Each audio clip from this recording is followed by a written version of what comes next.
Shaded area you want to seed in the spring. That's the best time. You're not fighting with all the debris, and you got a shade area which the soil and everything is loosened up and underneath the shaded area. That's going to help the lawn grow a lot better in the shade.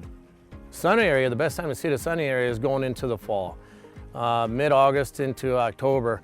That's the best time to seed for the best percentage of your seed germination.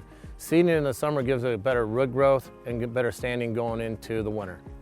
Best way to prep the soil is by aeration overseeding. Also using a little tool called a weasel, getting those barriers and getting that dirt loose. The more seed I get to dirt, the better germination I get with the seed. When you get the lawn seeded, the best thing to do for watering is keep the seed moist. Water 1 or 2 times a day, very lightly. Keep the seed moist so it can get growing and get established. If you need any tips on seeding, give us a call or check us out on the website, apluslawn.com.